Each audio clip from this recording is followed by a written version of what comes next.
아주 먼 옛날 경기도 광주 고을에 이집이라는 효성이 지극한 아들이 살고 있었습니다.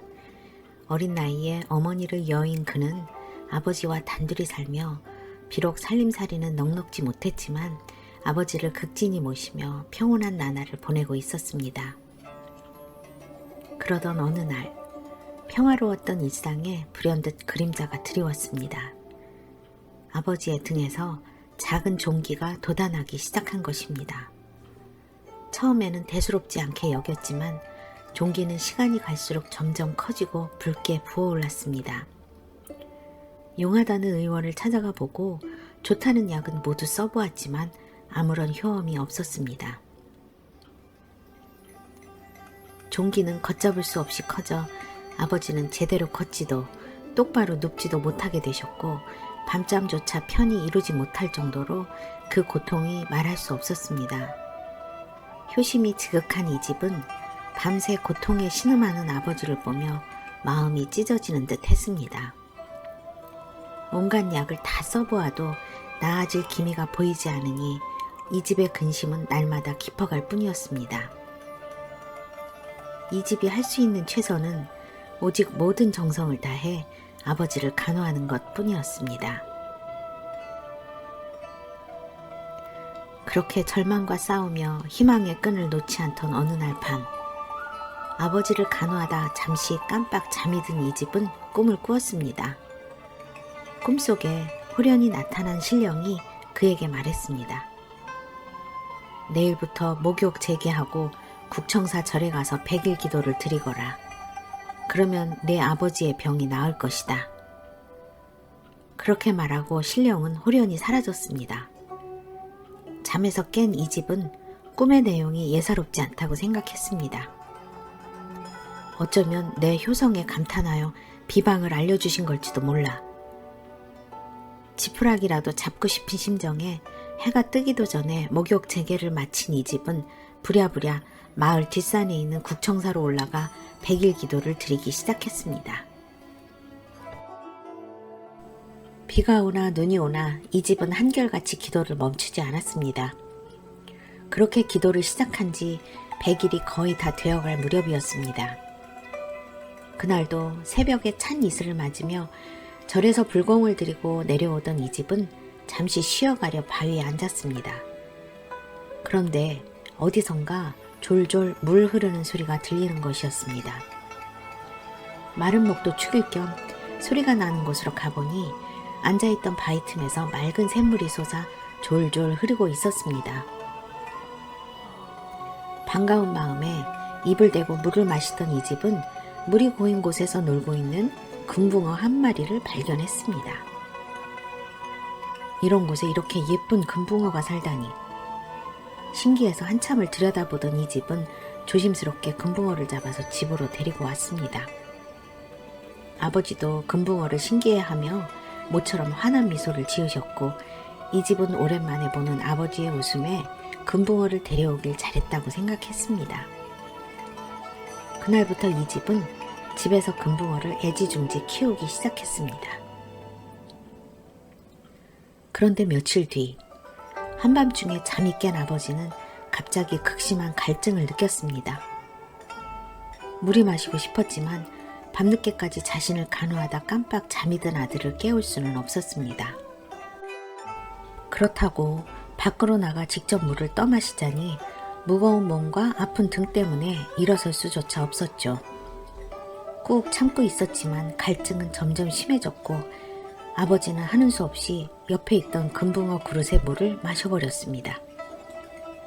그리고 다시 잠이 들었습니다. 다음 날 아침, 새벽부터 국청사에 불공을 들이고 돌아온 이 집은 자신의 눈을 믿을 수가 없었습니다. 방에서 꼼짝도 못하던 아버지가 마루에 나와 앉아 계신 것이었습니다. 아니 아버지, 어떻게 여기에 나와 계세요? 괜찮으세요? 오늘은 왠지 몸이 좀 가볍구나. 이 집은 얼른 아버지 등에 있는 종기를 살펴보았습니다. 그러자 놀라운 일이 일어났습니다. 등에 커다랗게 나있던 종기가 터지면서 검붉은 피가 콸콸 쏟아져 나오는 것이었어요. 이 집은 한참이나 아버지의 종기에서 쏟아진 피를 닦아내야 했습니다. 그리고 마침내 피가 멎었고 아버지의 얼굴에는 화색이 돌았습니다. 세상에, 이게 무슨 일이냐. 아픈 것이 싹 가셔버리는구나. 도대체 어떻게 된 거예요? 약도 안 듣는다며 안 드셨잖아요. 그러게 말이다. 이게 어찌된 일인지.